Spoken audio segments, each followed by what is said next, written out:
Today I'm going to be talking about why we procrastinate. And by understanding this, you can improve your ability to stop procrastinating, get things done, and achieve more success in life. I'm going to be hiking this beautiful mountain range, desert area behind me to hopefully keep you engaged while we talk about this. So, why do we procrastinate? Well, to answer that question, it comes back to a simple idea I want to introduce to you. How come no one ever complains about procrastinating when it comes to video games? No one's ever like, hey, you know what I struggled with today?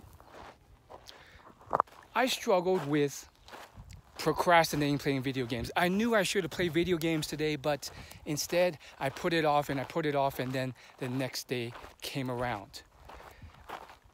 No one ever does that because we enjoy video games. We race to do video games. As soon as we finish school, we rush and we play video games because it's pleasurable.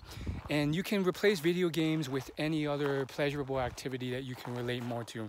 Maybe it's hiking, maybe it's watching Netflix, maybe it's eating candy.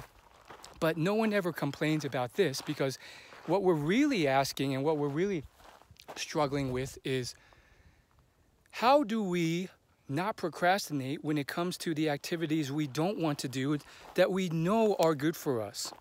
Whether that's exercising, like I'm kind of doing that now by walking, or maybe something more tedious like writing an essay for school or finishing a project for work. So simply put, we procrastinate because we work towards a short-term mindset. It's how we were wired genetically to move towards pleasure and away from pain, even if this will cost us in the long run. A lot of humans nowadays weren't geared to live 80, 90 years. We didn't have the health advancements for thousands of years of history that came before us to live that long. So back then it was okay to be somewhat short-term focused. But as of now, that's changed because of life. I mean, look at that view, incredible. And so because of that, it really pays to be able to, get through that procrastination and do the things that are unpleasurable now, but have massive payoffs for greater pleasure or enjoyment in the future. So let's go a little bit deeper. Why do we keep putting things off? And does everyone procrastinate? I would say we put things off because things are easy to put off when we see a deadline that's far away. We feel like, oh, that's plenty of time and this isn't enjoyable. So we'll put it off, and then maybe in the future we'll get to it. And then that becomes less and less accurate as the deadline gets closer, and we still put it off because it's not enjoyable. And the thing is, everyone procrastinates. You may think, well, successful people don't procrastinate.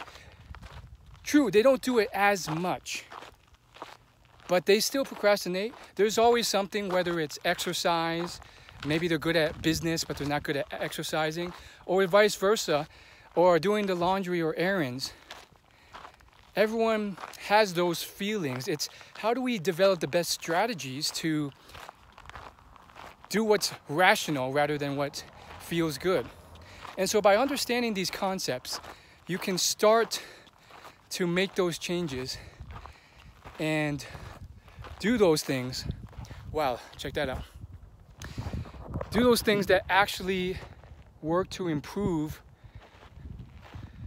your abilities to not procrastinate.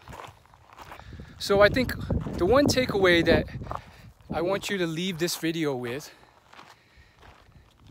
is understanding where procrastination comes from, so that you don't feel like you're embarrassed or ashamed or the only one. And you also understand the genetic heritability behind it, the principles behind why we've been led to procrastinate. And then we can start to build creative strategies to move past it. And hopefully you'll find some of these strategies not so obvious, creative, not something you've heard before, new ways of actually moving forward that you haven't tried and you can test out and see some real results with.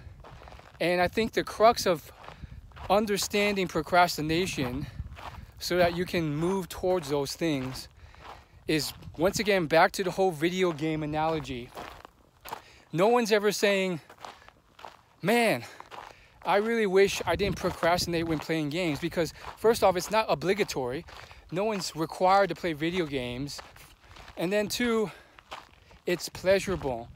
So we're going to move beyond that. We're not just going to try and make something more enjoyable. Sure, that's an obvious strategy, and we will do that. But understanding these things and understanding that successful people do it too, but they found strategies and experiments that allow them to push forward will basically prepare you to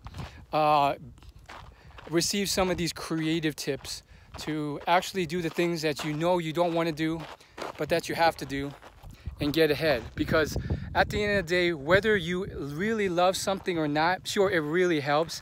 But I've studied a lot of successful people, and even basketball players who love basketball, or snowboarders who are professional snowboarders and love snowboarding.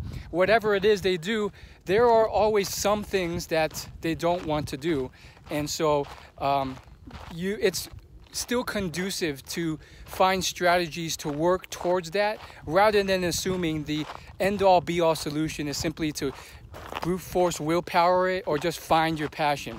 Those things help, but there's more to it than that. Thanks for watching.